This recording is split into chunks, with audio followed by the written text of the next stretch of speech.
이리오너라 이리오. 이번 주 왜 이렇게 피곤한지 모르겠어요. 코로나는 아니겠지. 피곤한 거와는 상관없는 거지. 네. 증상 중에. 하여튼 최강 이코노미스트 거는 녹음을 하다 말고 사라져가지고 일부만 녹음해놨는데 그거는 사실은 내일 올리던지 하고 2부는 다음에 녹음해야 될 것 같고요. 서로 엇갈려가지고 계속.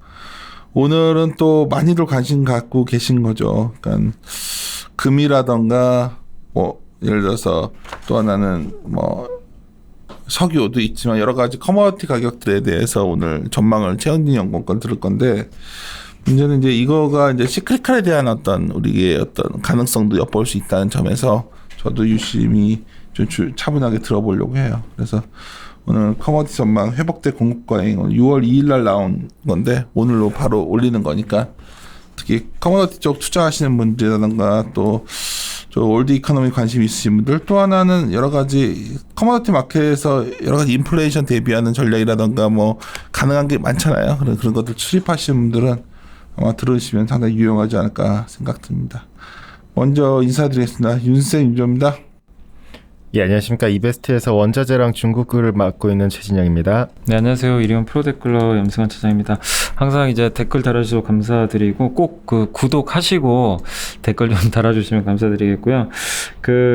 저희 뭐 한 분이 또 예전에 저희 이제 사과나무 시리즈 대로 투자를 한번 하셨나 봐요. 근데 댓글을 남겨주셨는데 예전에 자기도 단타를 엄청나게 쳤었는데 이리온을 좀 챙겨보면서 좀 바뀐 게 일단 단타를 좀 안 치게 됐고, 예전에 서흥부터 사기 시작해서 이제 이리온에서 나온 종목들을 좀 골고루 좀 사줬다고 하시는데 또 좀 뭐 운도 좀 따랐고 어쨌든 결과가 좀 너무 좋아가지고 자기 좀 투자 습관이 좀 많이 바뀐 것 같아서 이리온한테 좀 너무 좀 감사드린다, 그런 좀 내용으로 좀 올려주셨고, 근데 이런 댓글들이 뭐 한두 개가 아니라 워낙 좀 많이 달리셨는데 저희가 추구하는 좀 리서치 베이스 투자, 거기에 대해서 좀 많은 분들이 그래도 좀 따라와 주셔서 다시 한번 좀 감사를 드리겠고요.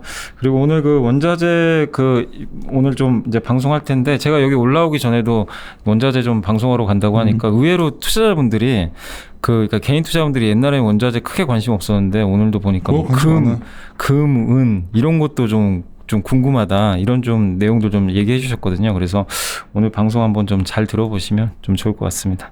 주식은 그때 어떤 우리가 사서 편하게 그때 첫 단추라는 표현을 많이 썼었는데 그때 사놨던 분들은 편하게 가시고 그냥 뭐 신경 쓰지 않으셔도 되고, 이제 지금 단추를 막 다 팔아놓고 현금만 있어서 주식을 사야 된다면 굳이 서두를 필요 없다는 의지를 말씀을 드리는 건데, 저희가 저번 주인가 뭐 하여튼 어디 가서 IT랑 은행주 어느 정도 남았다. 뭐 이제부터 남은 것들은 막 그런 식으로 막 순환이 돌 텐데 그걸 어떻게 다 돌아가면서 맞춰요. 참 쉽지 않다는 거지. 그래서 근데 오늘은 저도 상당히 좀 들어보려고 하는 부분이, 중국의 전문가인 데다가 커머디티 시장이 여러 가지 경기를 볼 수 있고 디맨드를 볼 수 있기 때문에 잘 한번 저도 들어보려 합니다. 시작하시죠. 예. 일단은 이번 2020년 하반기 원자재 전망을 갖다가 좀 준비를 했는데요. 지난 2분기 때는 저희가 좀 접근을 했었을 때 전망의 영역이 아니라 좀 대응의 영역으로 접근을 하자 해가지고 귀금속에 대한 비중을 갖다 더 적극적으로 확대하고, 그 다음에 에너지 쪽 관련해가지고는 상황에 따라서 적시적으로 자산의 비중을 갖다가 늘리자, 비철금속은 여전히 보수적인 스탠스를 좀 어느 정도 유지할 필요가 있다라고 접근을 했는데, 일단 가격 측면에서, 그러니까 지금 성과 측면에서 봤었을 때는 페이지 5페이지의 왼쪽 차트를 갖다 봐주시면은 분명히 나타나고 있습니다. 에너지 쪽 같은 경우에는 반등이 나와주고 있고요. 비철 같은 경우에 계속 그냥 쉬어가는 모습들을 갖다 보여주고 있고, 귀금속이 여전히 연초 대비했었을 때 아웃퍼폼 해주고 있거든요. 그러면은 이번 하반기는 어떻게 될까? 하반기 역시도 대응의 전략이 필요한가를 놓고 봤었을 때 저는 좀 하반기의 색깔은 분명히 좀 차별화될 거라고 보고 있습니다. 그러니까 시장의 분위기가 분명 지난 5월 달부터 해가지고 변화를 했거든요. 경제 재개도 어느 정도 들어갔고 여기서 변화를 보일 텐데, 그러면은 여기서 원자재가 전반적으로 회복하느냐, 그게 아니라 델론만 된다. 이제부터는 원자재 중에서 귀금속이랑 에너지 쪽에 대해서 더 오히려 비중을 갖다가 가져가고 비철에 대해서는 올해 하반기보다는 내년을 갖다가 조금 기대를 해보자. 기금속은 약간 금 같은 걸 말하는 거니까 인플레에 대한 것들이 그래서 있을 것 같고. 금이나 은 같은 거 인플레이션에 대한 해지 자산으로서의 기능을 보고 에너지 같은 경우는 뭘 어떻게 보면 많이 나포이 제일 컸던 것들인 것 같고. 그렇죠. 아무래도 대표적으로 유가죠. 일단 유가 같은 경우에는 뒤에서도 언급드리겠지만은 일단 경제 재개가 들어갔다는 측면에서 재고가 앞으로 그러면 어떤 속도로 감소할까에 대해서 많이들 고민이실 텐데 어쨌든 방향성 측면에서는 분명 차별화된 부분들이 되게 많다. 판매 비철은 여전히 뭐 뉴트럴 정도 이유는 경기가 그렇게 확실하지 않아서요? 그렇게보다 일단은 조금 중요한 주체가 뭔가의 차이가 있습니다. 그러니까 일반적으로는 에너지랑 비철이랑 비슷하게 흐름으로 가져가거든요. 근데 차이가 있다라는 게 경제 재개도 다 들어갔고 수요가 그러면 디맨드 단에서 어느 정도 나와주는데 에너지 같은 경우에는 감산의 주체가 있어요. 즉 공급 측면에서 오펙 플러스라는 애가 주도해가지고 감산을 해주고 있고 수요가 좀 더디게 올라오긴 하지만은 이걸 통해서 수급 재균형이 가능해지기 시작했다는 거죠. 근데 반대로 비철금속이나 메탈 쪽 같은 경우에는 공급의 주체가 주로 글로벌 50%가 중국이에요. 근데 이 공급의 주체는 계속 가동을 갖다가 열심히 올리고 있어요. 반면 수요는 선진국 같은 경우에 수요를 갖다 경제 재개가 좀 뒤늦었다 보니까 시차가 발생한 거죠. 그러면 공급의 주체가 감산을 할 의지도 없고 광산들 역시도 경제 재개가 들어가면서 하반기로 갈수록 가동을 재개를 한다면은 그러면은 실질적으로 에너지랑 좀 다른 차원의 시장이 될 테고 오히려 비철 같은 경우나 메탈 쪽 같은 경우에는 하반기로 넘어갈수록 공급에 대한 좀 재고에 대한 부담이 계속 커질 수밖에 없겠죠. 일단 그럼 매크로 단에서 좀 점검할 필요가 있는데요. 몇 가지를 페이지 7페이지에 지금 코로나 사태 관련해 가지고 분명 코로나는 현재 진행형입니다. 현존 확진자 수 역시도 아직까지 내려오지는 않은 상태예요. 근데 이러한 상황에서 지금 뭐 왼쪽 차트에도 넣어놨지만은 도시 봉쇄령을 해제한 곳이 계속해서 나타나주고 있어요. 이렇게 봤었을 때 이러면 2차 충격 오는 거 아닐까? 2차 충격 왔을 때 심각하지 않을까? 뭐 2차 충격 오긴 하겠죠. 근데 과연 그 정도가 우리가 연초 수준 때만큼 나올 수 있을까에 대해서 고민들이 많으실 수밖에 없겠는데요. 사실 이 얘기를 다 하는데 네네. 좀 궁금해서 지금 그러니까 누가 농담으로 오늘 점심시간에 했단 말인데 원래는 주식이 더 밀리면은 뭐 개입해서 주식 사준다 그랬었잖아요. 그러다 증시 안정기금을 했잖아요. 네. 그러니까 증시 과열기금 생겨야 되냐고 누가 농담을 했는데 나도 이 생각을 했었구나 원래는. 2차 충격 와봤자 근데 이제는 2차 충격도 없는 걸로 가져가는 거 아니야 분위기가 지금? 그렇죠. 근데 이제 IMF나 이런 데에서는 계속 그걸 갖다 거론을 하고 주고 있거든요. 그러니까 가을이나 겨울이 됐을 때에 대한 충격에 대해서 우려를 갖다 하고 있는데 근데 저는 그 충격의 정도가 그렇게까지 크지는 않을 거라고 보는 이유가 오른쪽에 있는 차트가 두 가지가 있는데 상하단으로 위에 있는 차트는 각국의 그 진단 능력입니다. 코로나 진단 능력. 그러니까 1000명당 진단 능력이고 밑에 하단 차트는 활동 지수예요. 각국의 활동 지수. 지금 활동량이 얼마나 많아지고 있는가 이제 야외나 이런 데에서. 근데 보시면은 진단 능력이 분명 충분히 개선되고 있다라는 겁니다. 그러니까 확충이 되고 있다라는 거죠.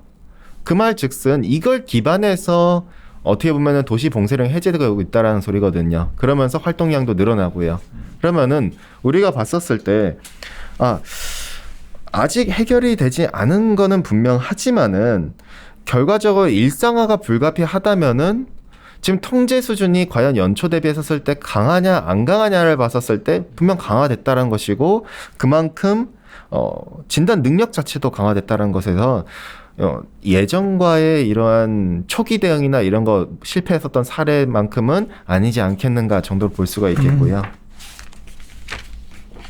다음으로는 이제부터 중요해진 게 좀 부양의 능력입니다. 즉 경제 재개가 이제 들어갔으니까 과연 부양책에 있어서 이제 부양책이 힘이 발휘될 때인데 보시면은 돈은 많이 풀렸어요. 일단 경기를 선행하는 주식시장은 먼저 움직이기 시작해서 바닥을 다지고 빠르게 회복을 했고 원자재는 경기를 동행 내지 약간 후행하다 보니까 이제 바닥을 다지고 조금씩 반응하면서 올라오기 시작했거든요. 그러면은 각국의 이러한 부양책들을 놓고 봤었을 때 정말 경기의 개선 또는 원자재 측면에서 이걸 갖다가 이끌어갈 만한 주체가 있을까를 갖다 좀 고민을 해봐야 되는데, 일단 먼저 중국을 보면은 분명 긍정적입니다. 부양책 강도 자체가 지난번 제가 전인대 리뷰를 통해서도 말씀을 드렸는데,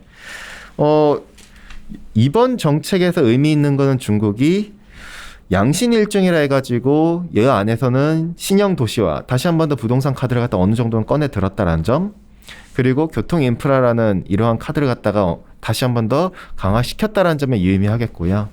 다음 페이지 봐주시면은 신형 도시화와 관련해가지고 중국의 상주 인구 기준으로만 놓고 보면은 도시화율이 60%대인데 호적 인구 기준으로 하면 44%대입니다. 그만큼 도시화율에 있어서 성장성은 여전히 높다라고 볼 수 있죠. 그걸 중국 정부가 올해 연내 기준으로 1억 명의 비호적 인구를 갖다가 도시화로 편입시키겠다라면은 여기에 맞춰서 도시에 있어서 공급 물량도 나와줘야 되는데, 오른쪽에 있는 차트처럼 노후 주거 이제 재건축 물량을 갖다가 확대하는데, 이게 대부분 중국에 가시면 아시겠지만은 층수가 그렇게 안 높아요. 일반적인 이런 노후된 아파트들을 갖다 보시면은 엘리베이터도 없고요. 근데 중국 정부에서 이번 리커창 총리도 얘기했지만 엘리베이터도 적극적으로 다 도입하게 하겠다, 뭐 이런 식으로 얘기를 해줬고, 그만큼 층수를 갖다 더 높이고 이런다는 말이 양적 공급용으로 이 같은 걸 갖다 확대하겠다라는 건데, 이미 굴삭기 판매 같은 경우에는 이걸 반응해가지고 그로스가 조금 반등을 해줬고요. 그렇기 때문에 전통적으로 7, 8월은 비수기지만은 건설이나 이런데 9월이랑 10월까지는 그래도 무난하지 않을까 정도로 볼 수가 있겠고요. 뭐 인프라는 지난번에도 말씀드렸지만은 어쨌든 규모 자체를 갖다 한층 더 올리긴 했습니다. 전력 인프라 같은 경우는 여전히 연초 대비 봤었을 때는 상향 조정됐지만은 작년 기준으로 하향 조정됐지만 조기 집행에 있어서 정부가 계속 언급해주고 있고, 오른쪽 하단 차트처럼 결과적으로 교통 인프라 측면에서 투자를 갖다가 어느 정도 늘렸다 함은 그로스 측면에서는 철강 쪽에 들어가는 그 수요 자체가 전년 대비했을 때 못해도 3.4%는 늘어날 수 있다. 그러니까 과거 고성장만큼은 아니지만은 그렇다고 성장이 아예 안 나오는 것은 아니다 정도로 보시면은 이번에 정부의 정책 방향성 측면에서 이쪽에서의 수요는 어느 정도는 일부 나와줄 수 있는 건 분명하다 정도 이해해 주시면 될 것 같고요. 뭐 미국 쪽이야 원체 이제 얘기들이 많지만은 사실 유럽보다 제일 견조한 게 미국이겠죠. 일단 뭐 그만큼 부양책을 갖다가 돈을 풀었다 보니까 가처분 소득 자체가 오히려 튀어버렸거든요. 그러니까 미국의 경제 재개가 들어가면은 그만큼 소비할 역량이 있다라는 소리고, 지금 미국 쪽의 건설이나 인프라 쪽에 지금 투자는 급감을 하고 있는 상태입니다. 주택 허가 건수도 급감을 했는데 그 이유는 코로나 때문에 경제 재개가 안 들어갔으니까요. 근데 이제 경제 재개가 들어가고 그렇다면은 하반기에 있어서는 미국 쪽에서 수요가 분명 나올 수 있겠죠. 다만 우리가 조금 관건은 유럽입니다. 유럽이 실제로 부양책이 많이 나와준 얘기들이 나오고 있어요. 그러니까 전기차 인프라다 뭐다 하면서 전기차 관련해가지고 보조금 정책이다 뭐다. 근데 이게 정말 메탈 측면에서 지금 당장 수요를 이끌어낼 만한 동인인가에 대해서는 저는 지금 당장도 아니고 실질적으로도 효과도 미미하다라고 보고 있는 이유가, 전기차 충전 시설을 갖다 앞으로 5년 동안 뭐 200만 기를 갖다 짓겠다라고 발표를 했지만은 실제로 전기동 수요를 갖다 자극할 만한 수요는 아닙니다. 왜? 다 합해봤자 5만 톤밖에 안 돼요. 이것도 5년을 갖다 다 합한 거고요. 그렇기 때문에 실제로 카파 수요에 대해서는 조금 미미할 수 있고, 전기차 보조금이다 뭐다 이렇게 얘기들이 나와주고는 있는데 실제로 전기도 이제 지금 메탈을 갖다 주도하는 세력은 여전히 내연기관차 쪽이죠. 그렇기 때문에 수요의 그로스 측면에서를 봤었을 때는 아직은 굉장히 미미한, 이걸 주도하기에는 미미한 효과, 인프라나 전통 인프라나 내지는 건설 쪽에서 뭔가 이러한 대책이 없는 상황에서 유럽 쪽의 대책은 사실상 우리가 봤었을 때는 실효성이 굉장히 낮다. 그렇기 때문에 글로벌 2대 소비 주체인 유럽의 이러한 행태가 약간 좀 수요에 엇박자를 내는 부분이 있지 않겠는가 이렇게 볼 수가 있겠고요. 가장 중요한 거는 이제 재고와 인플레이션입니다. 원자재는 결국에는 인플레이션의 방향대로 흘러가거든요. 그러면 이제 인플레이션 나올 것인가? 앞서 언급드렸다시피 유가가 회복되는 방향으로 놓고 본다면은 인플레이션은 분명 나오겠죠. 지금은 디플레 압력 분명합니다. 근데 이제 왼쪽 차트도 제가 넣어놨지만은 결국 기대 인플레이션 유가의 기저이기 때문에 올해는 디플레 상황 분명하고 지금은 디플레 상황 분명하지만은 오펙 플러스의 수급 재균형과 경제 재개로 계속 유가는 회복하고 기대 인플레이션도 회복을 하겠죠. 내년에 가서는 완전히 플러스가 전환될 테고 그때 가서는 인플레이션 자산들이 굉장히 많이 각광을 받겠죠. 다만 비철 아까도 언급드렸지만 비철 관련된 애들은 굉장히 힘들 수 있다는 거죠. 결국 감산의 주체가 즉 공급 측면에서 감산의 주체가 석유 시장과 달리 부재하다는 점 그리고 광산들이 가동을 갖다 앞으로 재개한다는 점 선진국에서는 이제 경제 재개를 갖다 시작하면서 시차가 공급과 수요의 시차가 존재한다는 점을 놓고 봤었을 때는 지금은 이 글로벌 재고 지수를 갖다 넣어놨는데 재고에 빠져야 되는 연말까지는 메탈 쪽 시장은 재고 감소에 목을 매달아야 된다. 그렇기 때문에 올해는 메탈 시장은 조금 힘들 수 있지 않을까. 이제 교역량 자체가 늘어나줘야 어떻게든 재고 감소가 속도가 빨라질 텐데 지금은 그거는 이제 모니터링만 필요한 부분이겠고요. 원자재 측면에서 이제 또 하나의 리스크라고 볼 수 있는 게 이제 미중 무역 합의인데 미중 갈등을 갖다 놓고 봤었을 때는 사실 압박 수위가 결정되는 거는 저는 중국의 합의 이행률이 얼마나 개선되는지가 관건이겠고요. 그게 합의 이행률이 조금 더디면 더딜수록 미국의 압박 수위는 높아질 텐데 중국도 계산을 해봤었을 땐 자기가 지금은 불리한 입장이 아니라고 판단하는 것 같거든요. 왜냐? 트럼프가 대선을 앞두고 있는데 자기가 이걸 안 사주면은 과연 재선이 될까에 대해서 고민도 해볼만 하겠고요. 어쨌든 그렇기 때문에 합의 이행률에 따라서 압박 수위가 결정되기 때문에 우리 이거 같은 경우에는 일단 모니터링은 해보자. 다만 이제 전반적으로 놓고 본다면은 원자재 시장 자체가 매크로단에서는 올라가는 방향은 맞는데 거기서 약간의 노이즈는 미중 합의라던가 미중 갈등이라던가 이런 것들이 있겠고요. 메탈 시장과나 석유 시장 간에 이런 것들은 조금 분리해서 봐주는 그런 방향성도 필요하다 정도 이해해 주시면 될 것 같습니다. 그러니까 일단 위쪽, 그러니까 이 내용 보면 어쨌든 되게 좀 긍정적으로 좀 느껴지긴 하는데 뭔가 좀 상단은 좀 막혀 있다고 보시는 건가요? 위가 조금 뭔가 막혀 있는, 그러니까 밑은 단단해 보이는데 어느 정도 올라가면 이걸 뚫고 가긴 좀 어려운 좀 그런 느낌 들긴 들거든요. 그렇죠. 에너지 시간 같은 경우에는 뒤에서도 언급드리겠지만은 미국의 셰일 기업들이 아직까지는 증산할 여력이 없어요. 네. 근데 이제 과연 오펙 플러스가 감산에 있어서 지금 대략 970만을 하고 해주고 있는데 이걸 몇 개월 더 연장할지 여부에 따라서 좀 얘기가 달라지거든요. 과도하게 연말까지 사우디 입장대로 했다가는 수급 재균형이 더 빨라지면서 유가가 튀어버리고 완전 정상화가 돼버리면은 뭐 미국 입장에서는 이제 증산의 빌미가 돼버리는 거죠. 그렇기 때문에 이 조율이 좀 중요할 것 같고요. 그러한 부분이 있다 보니 오펙 플러스도 과도하게 연말까지 끌고 가기엔 좀 어려울 수가 있겠고 이런 부분들 때문에 상단은 미국 때문이라도 좀 제한될 수가 있겠고요.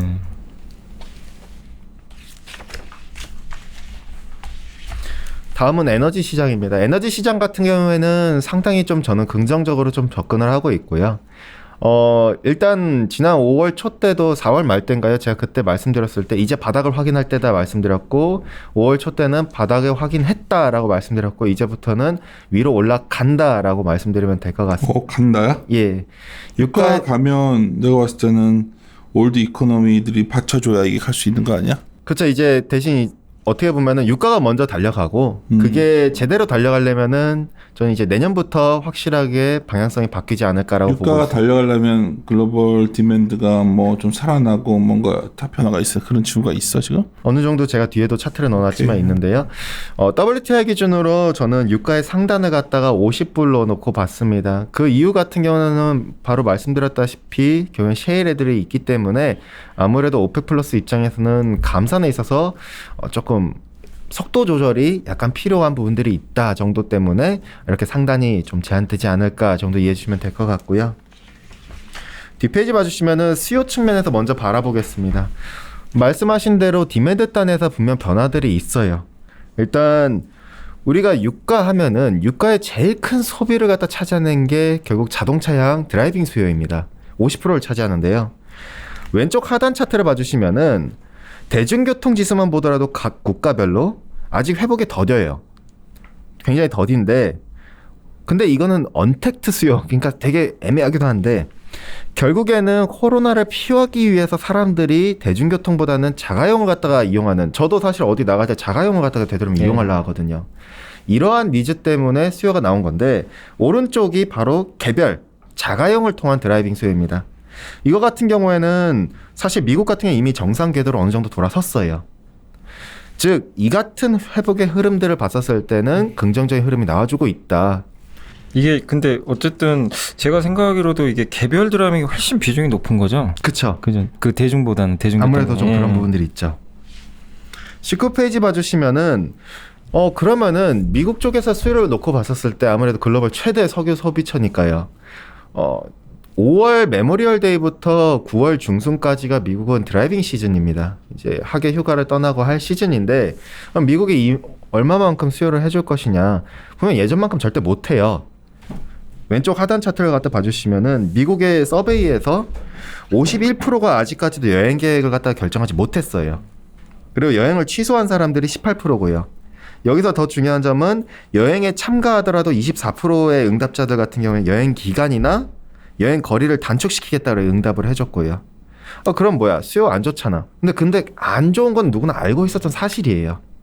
코로나 때문에 특수한 상황이 발생을 함으로써 작년보다 또는 재작년보다 과거보다 드라이빙 수요가, 즉 드라이빙 시즌 수요가 낮을 수밖에 없다는 건 누구나 알고 있었던 사실이거든요. 다만 어쨌든 드라이빙 시즌이 시작이 됐고 그중에 일부만이라도 소비를 해주면은 수요가 받쳐주면서 회복될 수 있다라고 바라볼 수가 있는 거거든요. 오른쪽 차트가 대표적인 예인데 미국의 휘발유 재고가 감소하고 드라이빙 지수 같은 경우는 올라오는 모습들을 갖다 보여주고 있습니다. 이게 앞으로 봤었을 때 방향성이 분명하다. 9월까지의 드라이빙 시즌을 갖다 놓고 보면은 전년 예년만큼의 수요를 우리가 기대할 필요는 없고 조금만 수요가 개선되더라도 유가에 있어서도 방향성 측면에서 올라가는 그림은 분명 맞다 정도로 이해해 주시면 될 것 같고요. 다음 페이지 봐주시면은 결국에 방향성 측면에서 봤었을 때 중국의 방향이 미국의 방향을 갖다 의미하는 것 같습니다. 일단은 왼쪽 차트를 봐주시면은 중국의 선례를 봤었을 때 코로나 확진자가 정상에 섰을 때 중국의 정유사들의 가동률 자체가 저점이었는데 그게 회복되기까지가 49일이 걸렸는데 미국 같은 경우에는 아무래도 중국은 정부 주도의 뭔가 산업의 구조를 가지고 있다 보니까 미국은 약간 좀 더딘 면들이 있어요. 그렇기 때문에 그러면 조금 더딜 수는 있지만은 다만 방향성 측면에서는 더 떨어질 때는 없고 이제 바닥 완벽하게 다졌고 이제 방향성은 위로 올라가는 게 분명하겠구나 정도로 이해해 주시면 될 것 같고요. 결국 수요에서 석유 시장 같은 경우에는 알파를 창출하는 거는 공급입니다. 즉 감산이겠죠. 왼쪽 하단 차트 같은 경우는 제가 지난번에 저희 본부장님 제가 처음으로 원자재 대비했었을 때 저한테 주셨던 책을 갖다가 참고해서 금은 레이쇼 있는 책 아니에요? 5일의 공포라 해가지고 5.10. 지금 S모 증권사에 계신 분께서 쓰셨던 제가 되게 이 책 보고 되게 좋아했었어요. 되게 특히나 그 차트가 있는데 그 중에 있는 부분 중에 되게 제가 좋아하는 차트인데 왼쪽에 있는 하단 차트인데요. 즉 글로벌 주요 세븐 시스터즈라 해가지고 주요 에너지 기업의 자본 투자 대비 매출액과 글로벌 산유량 대비 매장량의 추이를 갖다 봤었을 때 계속 앞으로 몇 년 동안은 저유가가 분명하다라는 거죠. 왜? 공급이 앞으로 올라갈 사이클은 분명하니까요. 이 대표적인 차트가 있는데 장기적으로는 저는 즉 저유가를 탈피하기는 어렵다라고도 동의를 해요. 다만 단기적으로 봤었을 때 중단기적으로 봤었을 때 여기서 공급의 주체인 오펙 플러스가 조절을 해준다면 유가의 하단을 갖다 지켜줄 수 있는 요인이라는 것이죠. 그렇기 때문에 이 플러스 알파는 분명하게 글로벌 감산 공조가 수급 재균형까지도 올해 하반기를 연결될 수 있다라는 식의 접근이 가능하겠고요. 사우디 같은 경우에는 분명 할 만큼 하고 있습니다. 일단 사우디가 감산만 하는 게 아니라 수출량도 조절을 해주고 있거든요. 오른쪽 차트를 갖다 보시다시피 OSP를 갖다가 다시 올려주고 있는데 OSP가 올라가면은 그 말즉슨 이 아시아나 고객들한테 판매되는 프리미엄을 갖다 더 높게 받음으로써 수출량을 갖다 조절을 할 수 있다라는 거죠. 그렇기 때문에 감산에 있어서나 이러한 수출 통제가 사우디 측면에서는 굉장히 많이 해주고 있다. 이제 그럼 미국일 텐데 미국은 에너지 시장이 굉장히 안정이 됐습니다. 일단 오른쪽 차트처럼 하이힐드 스프레드 같은 경우는 굉장히 빠른 속도로 안정이 되고 있고요. 산유량은 감소세를 갖다 더하고 있는데 일단 속도 자체는 좀 둔화가 됐습니다. 그럼 여기서 이제 대두되기 시작하는 게 증산 이슈예요. 과연 미국이 증산을 할까? 미국의 셰일 드릴러들 이제 안정화됐는데 하반기 때 증산을 하면서 다시 한 번 더 공급 과잉을 일으킬까에 대한 고민이 될 텐데요. 다음 페이지 봐주시면은 셰일 기업들은 아직 증산을 논할 단계는 아닙니다. 댈러스 연준에서 대표적으로 1분기 때 차트가 나온 걸 보면은 오른쪽 상단에 봐주시면은 미국의 에너지 기업들 대상으로 신규 유정에 대한 투입 비용이 배럴당 평균 49.4불입니다. 그 말 즉슨 지금 유가로는 턱없이 얘네들이 캐파를 늘릴 수가 없어요. 뭐 셰일 기업만 하더라도 평균 49.3불이고 논 셰일만 하더라도 50불입니다. 그렇게 봤었을 때 지금 당장 미국은 증산을 갖다 논할 단계는 아니고 오른쪽 하단 차트처럼 미국의 DUC 즉 미완결 유정을 갖다가 활용할 가능성도 낮다라는 점에서 지금은 뭐 이 증산에 대한 리스크를 갖다가 걱정할 필요는 아직까지는 없다라고 볼 수가 있겠고요. 그 말즉슨 25페이지대로 미국의 방향성은 에너지 시장은 다시 이제 정상화라는 것인데 오른쪽 하단 차트처럼 지금의 미국의 저장 시설 즉 SPR까지 포함했었을 때 대비한 유휴 캐파가 지금까지는 뭐 바닥을 갖다 좀 다져주고 다시 또 확대되기 시작했습니다. 그만큼 유휴 캐파가 올라와 줌으로써 시장이 정상화가 되고 있다는 걸 의미하겠고요. 최근에 포워드 커브도 정상화 수준을 갖다 어느 정도 유지해주기 시작했기 때문에 이 같은 방향성은 앞으로 석유 시장에서도 유의미하다 정도로 이해해주면 될 것 같습니다. 그러니까 지금 유가 수준에서는 크게 걱정할 게 없어 보이네요. 이게 뭐 당장 증산할 분위기도 아니고 뭐 그러니까 40 넘어서 45 가고 이러면은 조금 이제 증산 고민도 할 것 같긴 한데 네. 지금 뭐 $30대에서는 아직은 뭐 룸이 좀 많이 남아 있다고 봐야 되겠네요. 저는 분명 남아 있다고 보고요. 그렇기 때문에 하반기로 갈수록 유가는 WTI 기준으로 40불대 영역으로 더 빠르게 접근을 갖다 할 수 있다라고 보고 있고요. 다만 오펙 플러스가 이제 관건인데 지금 얘기 나오는 게 원래 6월 9일에서 6월 10일 날 오펙 플러스 회의가 있는데 이거를 4일 날로 땡긴다라는 얘기가 나오고 있습니다. 그리고 감산을 기존 현재 970만의 감산을 갖다가 어떻게 연장을 할지에 대해서 얘기들이 나오고 있는데 사우디 쪽에서는 12월 말까지 연장하자. 근데 뭐 러시아 쪽에서는 아무래도 미국의 증산이 부담되다 보니까 가능성이 있다 보니 그렇기보다는 뭐 1개월에서 3개월 가량을 갖다 연장을 하자 이런 얘기들이 나와주고 있거든요. 어쨌든 미국을 갖다 고려해가지고 미세 조율은 저는 나올 거라고 보고 있고요.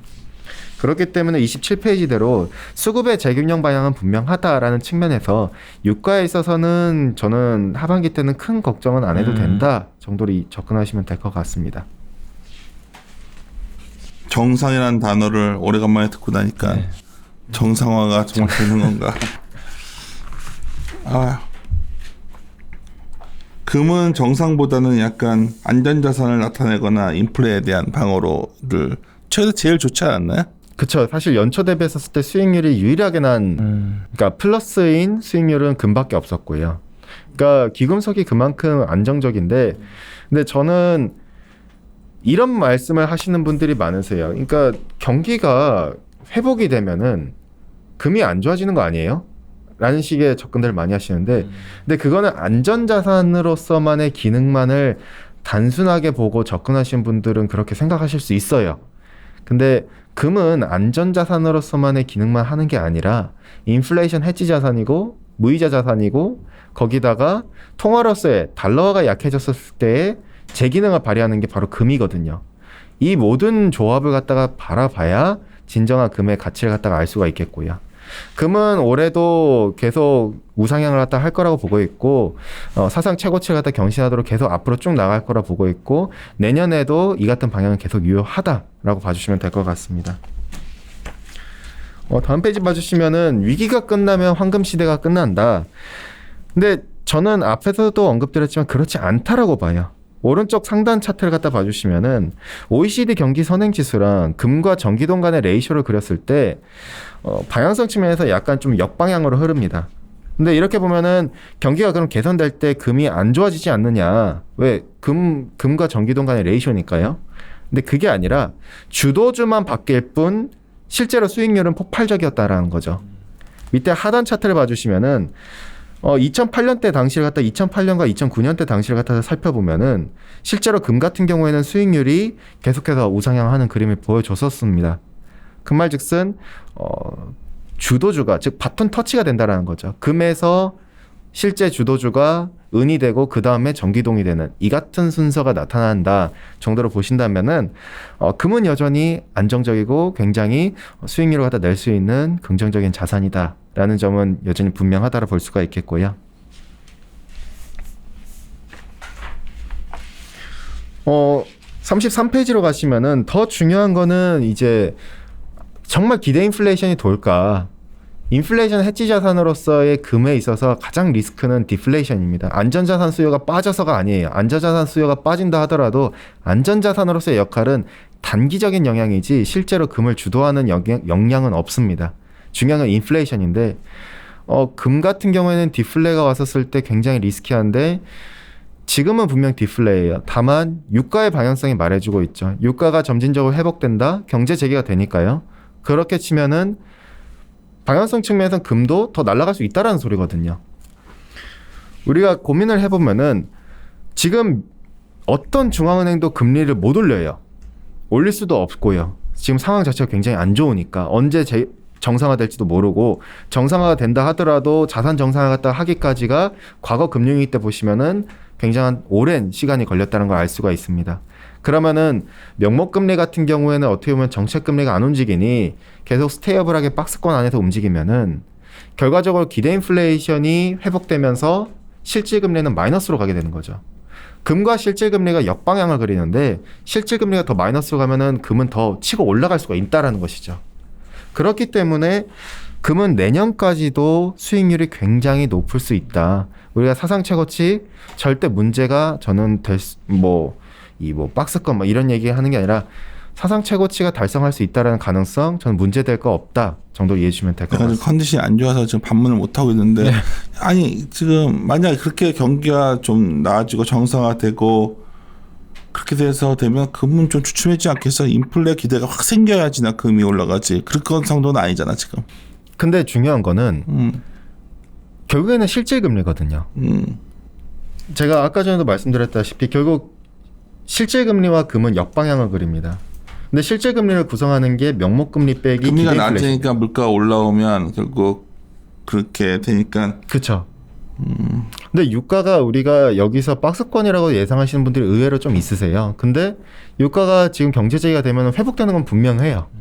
그러면 여기서 연초 수준으로만의 회복이 아니더라도 어쨌든 1분기 때 그러니까 3월에서 4월 달에 유가만 아니고 벗어날 수만 있다면은 인플레이션은 분명 도는 거죠. 내년에 가선 완전 플러스 전환이 하면서 금은 더 치고 나갈 수가 있다라는 것이고요. 오케이. 34페이지 봐주시면은 금 가격의 상단을 열어줄 수 있는 또 다른 키가 달러화입니다. 지금 달러화를 갖다 봤었을 때 달러화가 왜 상단이 제한될까를 보면은 일단은 미국이 상대적으로 글로벌 중국 대비했을 때 약한 것 내지는 일단 리보 OIS 스프레드가 굉장히 빠른 속도로 안정화가 됐다라는 것이죠. 오른쪽 차트대로 리보 OIS 스프레드가 안정화됐는데 과거 금융위기 때도 리보 OIS 스프레드와 달러화가 안정이 됐었을 때가 금이 치고 나가는 순간이었다라는 것이죠. 즉 금도 역시나 달러화 표시자산이기 때문에 달러화의 상단이 막힐 때가 금이 치고 나가는 순간인 때다 정도로 이해해 주시면 될 것 같고요. 만약 금이 부담스럽다면은 은도 저는 추천해 줄 수 있다라고 볼 수 있습니다. 지난 3, 4월 같은 경우에는 은을 추천하기가 굉장히 뭐했어요. 왜냐? 은은 이게 안전자산이자 무이자 자산이자 금과 비슷한 성격을 가지고 있지만은 산업 용도로도 많이 쓰여요. 그래서 구리와 금의 사이라고 보면 되는데 3, 4월 같은 경우에는 굉장히 리스키했기 때문에 은이 달려갈 수가 없었죠. 근데 지금 같은 경우에 경제 재개가 되고 있기 때문에 은이 어느 정도 수혜를 받을 수 있는 부분이지 않을까 정도로 보시면 될 것 같고요. 금 가격의 가격 레벨은 분명 부담이긴 합니다. 왼쪽 하단 차트처럼 금의 비상합 순매수 포지션의 비율만 놓고 봤을 때는 거의 최고치 수준에 근접해 있는 상태예요. 그러면 일단 조정은 한 번쯤은 와줘야 되는데 은 같은 경우에 여전히 레벨 자체가 부담이 적다라는 것이죠. 오른쪽 차트대로 금과 은 간의 레이쇼를 갖다 그렸을 때도 부담이 여전히 그렇게까지 크진 않다 보니 저평가된 수준이다 보니 하반기를 봤었을 때 은 역시도 저는 긍정적인 모멘텀 분명 충분하다 정도로. 그런데 골드 실버 레이쇼가 올라서 꺾이면 그때 리스크 선호 시작된다고 보통 과거에는 했었는데 그렇죠. 이번에도 좀 꺾인 것 같은데. 그렇기 때문에 우리가 봤었을 때는 금과 구리의 사이가 은이라고 보면은 결국에는 경기가 바닥을 다지고 올라갈 때의 순간에 은이 자극을 받거든요. 그 같은 이러한 방향을 갖다 놓고 본다면은 우리는 분명 원자재가 바닥 갖다 이미 확인을 했고 회복의 방향으로 나아가는 그림을 갖다가 나타내기 시작했다라는 측면에서 접근하시면은 귀금속에 대해서는 긍정적으로 계속 바라볼 필요가 있다 정도로 이해하시면 될 것 같습니다.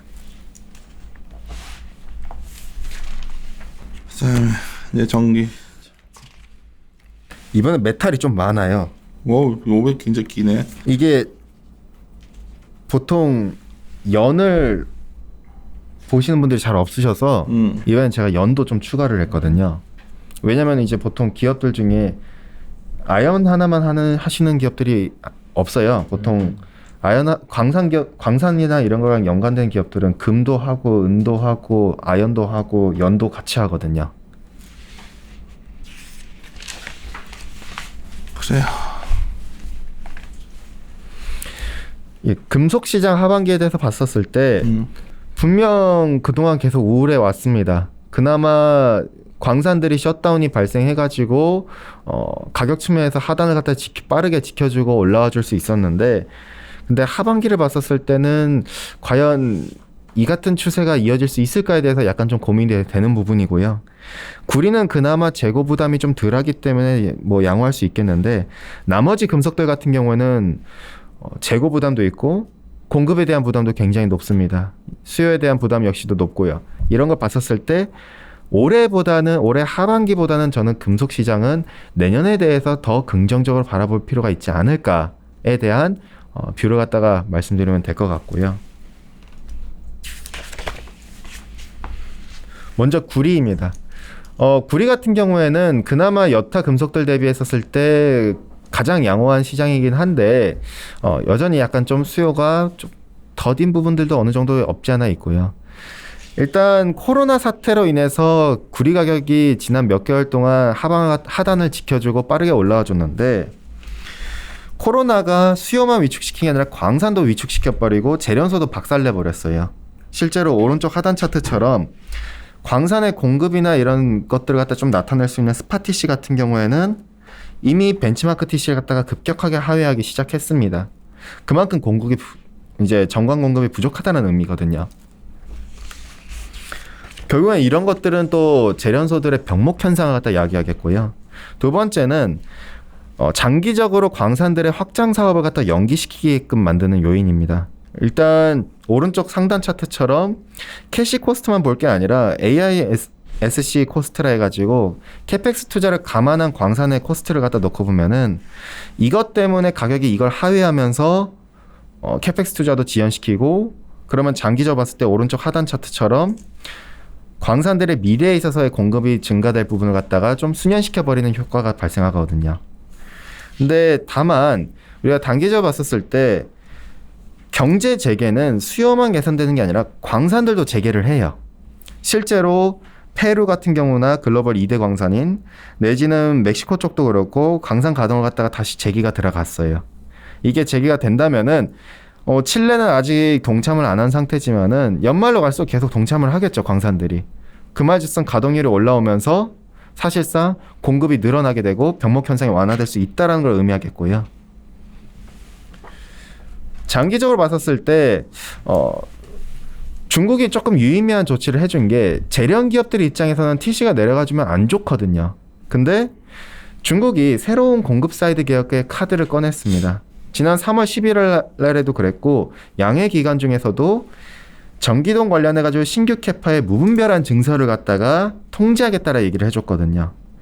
실제로 왼쪽 하단 차트처럼 캐파를 갖다가 중국 애들이 급격하게 늘려왔었는데 이걸 통제하게 된다면은 어떻게 보면 재련소들 입장에서는 오른쪽 하단 차트처럼 그동안 이익 자체가 굉장히 안 나왔었는데 이거의 하단을 막아줄 수 있다라는 것이거든요. 그렇기 때문에 이러한 전반적인 큰 틀에 있어서는 중국 쪽에서 뭔가 이슈가 나와줬다 정도 이해해 주시면 될 것 같고요.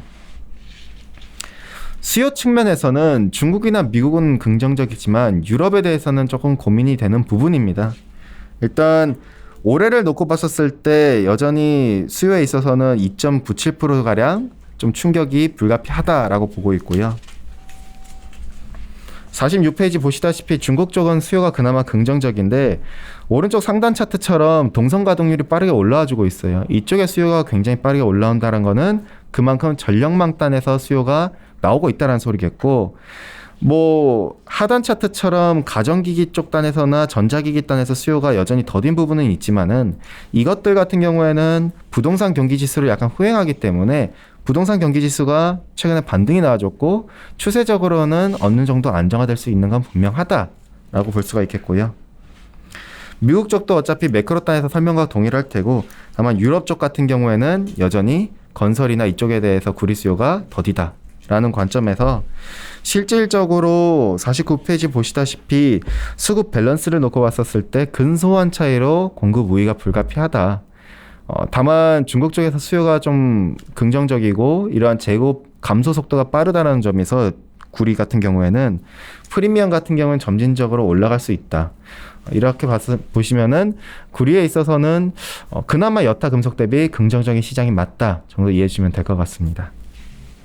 다 그냥 그런 줄 알았는데 뭐 차이가 좀 있네. 예. 개별 금속별로 결국엔 걔네들이 처한 상황들이 각자 조금씩 다르거든요. 오케이. 예. 그다음 거 해줍시다. 예.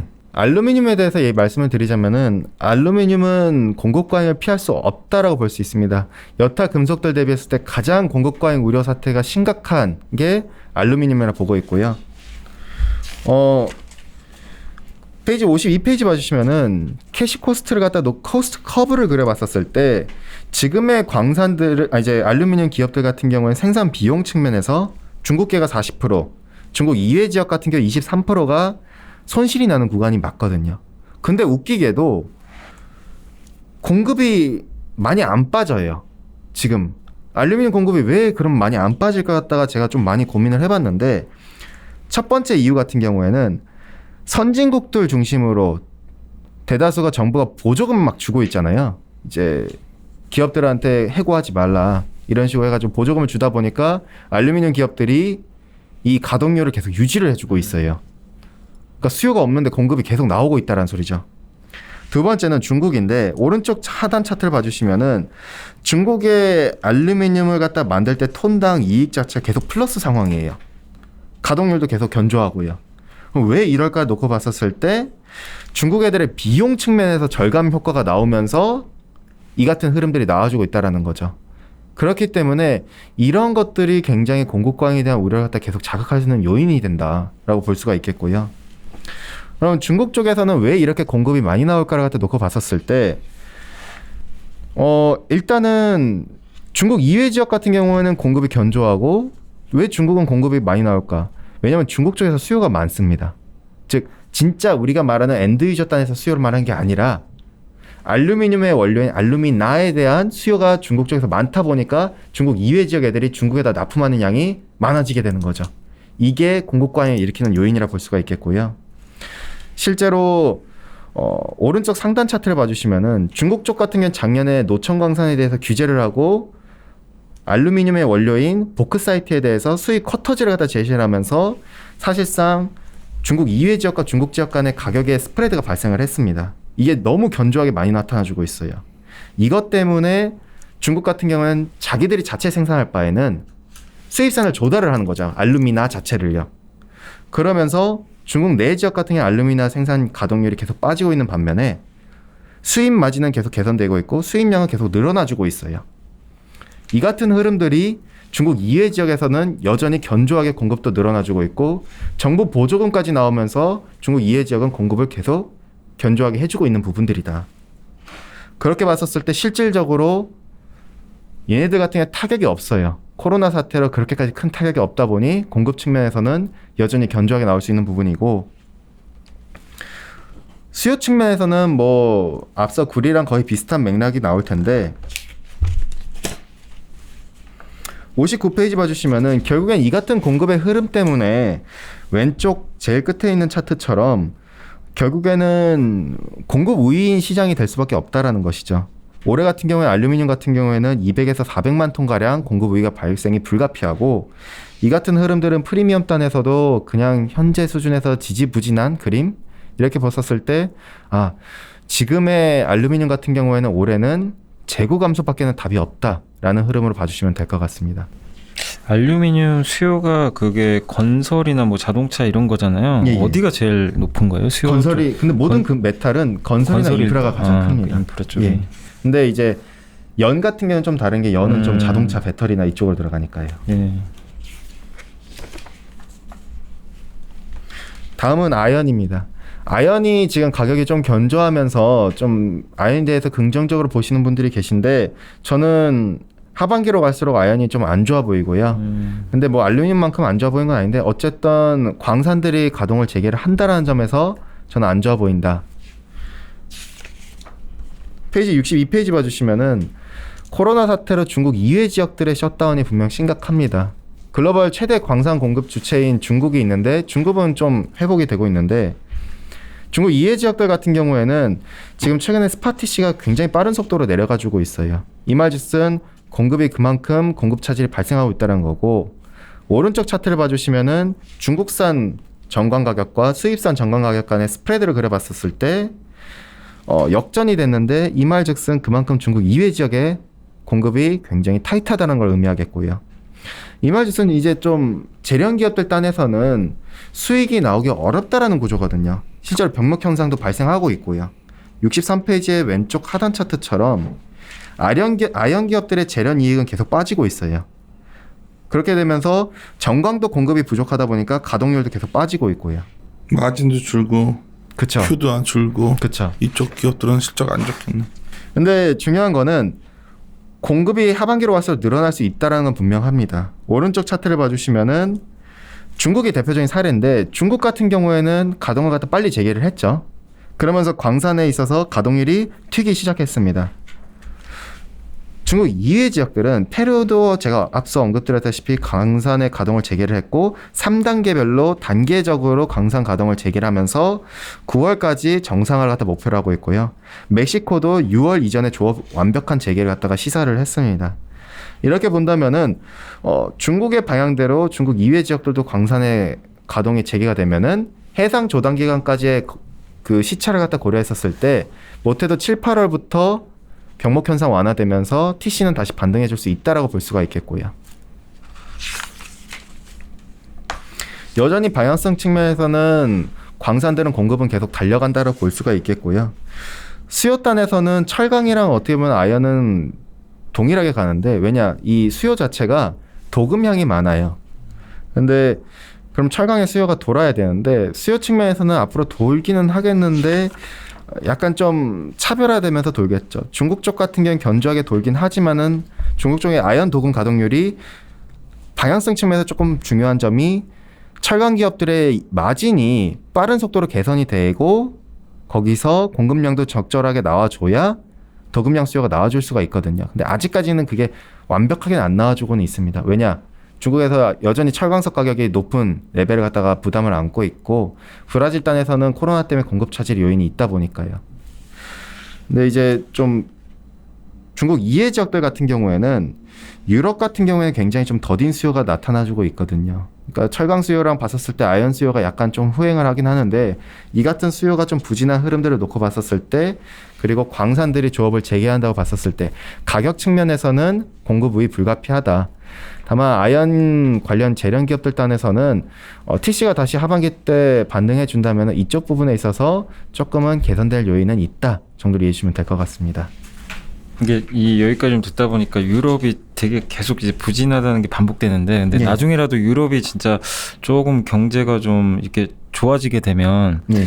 지금 다른 것들이 유지된다는 가정하에선 그럼 굉장히 비철금속 쪽은 다 좀 긍정적으로 봐도 되는 건가요? 유럽 쪽이 만약에 돌아서게 되면 그래도 재고 부담을 안고 있죠. 그것도 쉽진 않은 건가요? 예, 그러니까 유럽의 상승을 유럽이 회복되면 좋긴 하겠는데 근데 진짜 재고가 너무 재고. 부담이죠. 그러니까 결국에는 이 시차라는 게 있는데 수요가 얼마나 빨리 회복할까에 대한. 예. 근데 유럽의 상황 갖다 보시면은 뭐 최강혁 이코노미스트도 나중에 이제 말씀드리겠지만은 딱히 뭔가 크게 좋아질 만한 게 잘 없어요. 예. 재정 정책에 있어서도 서로 불협화음이 많고 독일 쪽에서 어제 부양책이 나왔는데 이거 가지고도 아직도 옥신각신하고 있는 부분들. 그러니까 속도가 지금 중요한데 중국이나 한국이나 뭐 미국도 속도를 갖다 계속 내고 있잖아요. 부양책에 예. 있어서. 근데 유럽은 굉장히 더디게 나오고 있거든요. 이런 것들 봤었을 때 유럽은 과연 그럼 언제 살아날라나 이런 고민들도 되는 부분이겠고요. 예. 다음은 연입니다. 연은 코로나와 관련해가지고 광산들이 셧다운이 다른 데들은 다 났는데 연은 광산의 셧다운을 갖다 걱정할 필요가 없는 존재가 연입니다. 왜 그렇죠? 왜냐면은 연의 공급의 60%가 재생연이에요. 즉 다시 만드는 거죠. 이런 것들의 공급이 있다 보니까 연은 사실 광산이 셧다운됐다 해서 신경도 안 써도 되는 부분들이거든요. 오히려 광산의 셧다운이 재생연의 기사 회생의 기회를 제공하게 되면서 얘네들이 공급을 갖다가 다시 끌어낼 수 있다라는 것이죠. 그래서 71페이지 봐주시면은 오른쪽 상단 차트를 봐주시면 이게 재생연의 생산 마진들입니다. 그리고 폐전지와 재생연 간의 레이쇼를 그려봤었을 때 지금 재생연들은 아직 힘들어요. 근데 아직은 힘든데 만약에 광산에서 조업 차질이 이어지고 이게 조금만 더 길어진다면은 얘네들의 마진단에서 개선이 더 빨라질 수 있다라는 것이죠. 오른쪽 차트를 봐주시면은 연과 재생연 간의 레이쇼를 그렸을 때 이미 튀면서 중국의 재생연 생산 가동률이 튀기 시작했습니다. 그만큼 재생연들이 움직일 타이밍이 나오기 시작했다는 거죠. 이 같은 흐름 때문에라도 연 같은 경우에는 사실 광산의 조업 차질이 큰 의미가 없다. 이 정도로 이해해 주시면 될 것 같고요. 연의 수요는 결국에는 자동차인데 배터리양 수요가 연은 80%거든요. 네, 73페이지 봐주시면은 중국 쪽은 뭐 자동차 소비 부양이다 뭐다 해가지고 긍정적이에요. 최근에 연과 납축전지 간의 레이쇼를 그렸을 때 그리고 중국 쪽의 납축전지 생산 기업들의 가동률을 그렸을 때 비슷한 방향이 나오거든요. 그만큼 이쪽의 수요는 개선되고 있다라는 거죠. 다만 중국 이해적인데 미국은 그나마 긍정적일 수 있겠지만 유럽은 또 말씀드리지만은 전기차 주도로 좀 가려고 해요. 어제 독일에서도 부양책이 나왔는데 구매 보조금을 주는데 내연기관차도 포함을 시켜놨는데 아직 통과는 안 됐지만 이거 가지고도 싸우고 있거든요. 왜 내연기관을 갖다 포함시키냐 하면서. 그렇기 때문에 연 같은 경우엔 내연기관차 쪽이 좋아져야 얘들도 좋아질 수 있는데 이러한 부분들이 조금은 약간 좀 아이러니하다. 그러한 점에서 여전히 얘도 공급 우위의 상황은 불가피하다고 볼 수가 있겠고요. 다음은 전기차와 관련된 니켈입니다. 제일 핫한 거죠 요즘. 예, 저는 니켈에 있어서 어쨌든 모든 메탈 금속들이 하반기로 갈수록 점진적으로 회복은 하겠지만은 그 개별 금속마다 수급 상황을 봤었을 때 굉장히 어떤 건 더디고 어떤 거는 좀 덜 더디고 이런 걸 봤는데 니켈은 전기차가 끌어주는데 인프라로 들어가는 스테인리스강 수요가 상단을 막아버리는 이러한 게 니켈이라고 좀 볼 수가 있겠고요. 일단 공급 측면을 봤었을 때 공급은 앞으로 압도적으로 늘어날 수 있다라고 좀 볼 수 있습니다. 76페이지 봐주시면은 코로나19발 이슈라던가 인도네시아가 이제 정광 수출을 금지를 시켰는데 올해부터 다만 저는 이게 좀 크지 않을 수가 있다라는 게 인도네시아가 원광 수출은 중단을 했지만은 이걸 가공해서 만드는 NPI라든가 페로니켈 같은 경우에 생산 시설을 증설을 하면서 수출을 확대하고 있거든요. 이걸 통해서 실질적으로 수급단에서 수요 우위로 전환될 수 있는 요인을 갖다 해소시켜 버렸고요. 두 번째는 필리핀이 코로나19로 충격을 안 받았다라는 거죠. 필리핀은 전통적으로 오른쪽 차트대로 지금 이제 3월까지가 우기예요. 그러니까 코로나 사태가 발생을 했는데 얘네들이 우기 때문에 쟤네들은 아예 조업을 안 하고 있는 상태였었어요 원래. 근데 이제부터 우기가 해소가 되면서 가동률이 회복되는 기간이거든요. 그렇기 때문에 앞으로 10월까지를 놓고 봤을 때 공급 물량이 뿜어져 나온다라고 본다면은 공급에 있어서 충격은 없다라고 볼 수가 있겠고요. 78페이지 봐주시면은 인도네시아가 제가 원강 수출이 금지됐다고 말씀드렸는데 대신 NPI나 페로니켈 생산 시설을 갖다 확대함으로써 니켈의 공급을 계속 안정적으로 유지시켜줬습니다. 왼쪽 하단 차트를 봐주시면은 이미 인도네시아의 NPI 생산량 자체가 중국을 압도하기 시작했어요. 근데 중국은 특히나 이제 필리핀 쪽에서나 인도네시아 쪽에서 원강 수입이 좀 원활하지 못하다 보니까 NPI 수입을 갖다 계속 적극적으로 늘려줬고요. 오른쪽 하단 차트처럼요.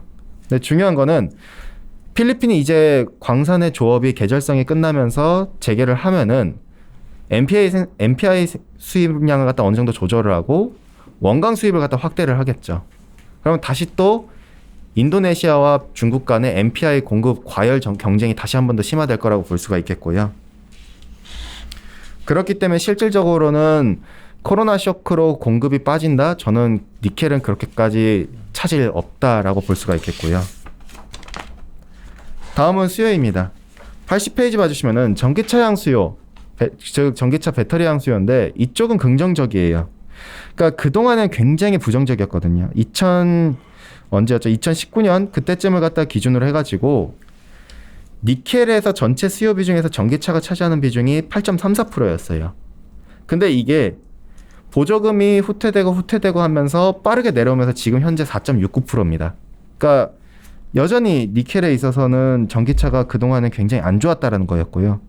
다만 중국 쪽에서도 보조금 정책을 갖다 2년 연장해줬고 뭐 규모는 계속 앞으로 줄이긴 하지만은 유럽 쪽에서도 부양책이 전기차 관련된 정책들이 계속 나와줌으로써 어떻게 보면은 이 같은 방향성 측면에서는 전기차 쪽은 계속 유효하지 않을까라고 볼 수가 있겠고요. 다만 여전히 문제는 인프라 쪽에 들어간 STS라는 거죠. 82페이지 봐주시면은 분명 전기차는 긍정적이에요. 다만 전체 수요에서 비중 자체가 4.6%밖에 안 되기 때문에 미래를 놓고 보면은 37% 늘어나지만 이건 앞으로 10년 후를 얘기하는 거고요. 지금은 여전히 스테인리스 강 쪽이 좌우를 합니다. 근데 지금 봤었을 때 스테인리스 강 쪽에서 수요가 나와줘야 되는데 83페이지의 왼쪽 상단 차트를 봐주시면은 재고가 많아요. 그러니까 왜 이렇게 재고를 많을까를 갖다 제가 좀 많이 찾아봤는데 첫 번째 이유는 중국의 재고 비축이 많았다라는 거고 두 번째 이유는 중국의 다른 나라들이랑 관세 전쟁이 심했었거든요. 스테인리스 강 쪽은.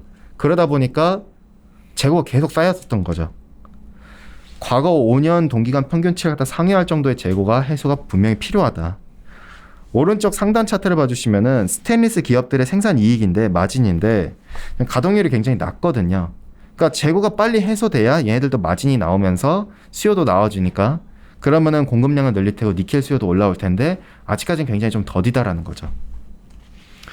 글로벌리하게 봤었을 때 여전히 스테인리스 강 쪽에서의 수요가 굉장히 좀 더디다는 것 같다 보면은 우리가 봤었을 때는 니켈 쪽에 주도하는 세력 자체가 좀 부진하다. 결과적으로 전기차가 끌어올리는데 스테인리스 강이 계속 막는 요인 이렇게 보신다면은 84페이지대로 왼쪽 차트대로 결과적으로 작년 대비했었을 때 수요는 스테인리스 강 쪽에서의 수요가 급격하게 빠질 수밖에 없다라는 점은 분명하겠고요. 올해를 봤었을 때는 공급 우위가 좀 불가피하지 않을까 정도로 이해해 주신다면은 금속 전반적인 금속 가격들은 점진적으로 우상하는 건 맞지만은 개별 금속별로 상단이 지금 수급 상태가 막힌 애들이 좀 많다라는 점에서 이러한 좀 모두가 다 가는 게 아니라 이제 갈론만 가는 이러한 시장이다 정도로 이해해 주시면 될 것 같습니다. 저는 그 하이니켈 요새 막 계속 얘기하잖아요, 전기차. 그래서 니켈 쪽 되게 좋을 줄 알았는데 이게 보니까 그 스테인리스 비중이 뭐 나중에 10년 후로 봐도 어쨌든 많은 거잖아요. 그래서 이게 결국엔 그 스테인리스면 결국 건설 인프라는 이게 어쨌든 살아나야 되는 거네요. 예. 이게 가격이 올라가려면 아무리 전기차가 주도한다 그래도 그렇죠. 아무래도 그러니까 노이즈 단으로 해가지고 갈 수는 있어요. 네. 니켈이 전기차 발로. 근데 자꾸 스테인리스 강 얘기가 나올 수밖에 없거든요. 중간중간에. 커머디티 마켓은 기본적으로 시크릿칼이에요. 저기 괜찮아지면 시크릿칼이 살아나는 건데 아직 글로벌하게 자신이 없었는데 오늘 내가 미안해요. 오늘 사실 너무 안 좋아가지고 그랬는데 그래도 다 듣고 있었어요. 근데 이제 들으면서도 그거지 이제 뭔가 바닥은 친 것 같은데 저마저 들어보면 디맨드 쪽이 세질 않잖아 지금. 그렇죠. 많이는 세지는 않죠. 근데 이제 중요한 거는 그래서 제가 계속 말씀드린 게 갈로만 가는. 그러니까 갈로만 간다면 금하고 유가죠. 유가 딱 두 개. 예. 나머지들이 가야 그러면 예를 들어서 우리에 관련된 우리나라 관련된 기업들이 있을 텐데 뭐 같은 기업들도 뭐 이거 별로 그냥 그렇지 않겠어 그런 것들은? 그렇죠. 근데 같은 경우에는 TC를 좀 의식을 많이 뭐, 해야 돼요. 근데 TC가 하반기로 갈수록 개선된다는 점에서 그 부분은 뭐 그쪽 단에서는 긍정적이겠죠. 만약 이쪽마저 움직이는 지수가 정말 2,300-400 가져온 장이 오는 건데 그렇잖아. 이쪽으로 본격적으로 움직이기 시작하면 대형주들 움직이면서 일단 뭐 오늘 뭐 아까 우리가 저번에 조선주 또 안 좋게 얘기한 것 때문에 좀 뭐 그런 생각 드실 수 있는데 그것도 실제로 규모가 정확히 안 나왔거든. 난 좀 이런 상황에서 오늘 금은 확실히 재밌는 것 같아요. 금은 왜냐하면 아까 이제 실질 이자도 말씀하셨지만은 어떻게 이게 좀 길게 본다면 결국 재정도 또 엄청 풀고 돈도 엄청 풀었기 때문에 이것이 또 요번에는 정부 정책이 직접 꽂아주는 정책을 했기 때문에 금의 가능성은 분명히 있는 것 같은데 하여튼 오늘 하여튼 저도 그냥 듣기만 해가지고 저도 천천히 더 한번 생각을 해봐야겠네. 더 궁금한 거 더 없으시죠? 물어봤습니다. 예, 마무리 짓도록 하죠. 예. 이리 오너라 이리 오.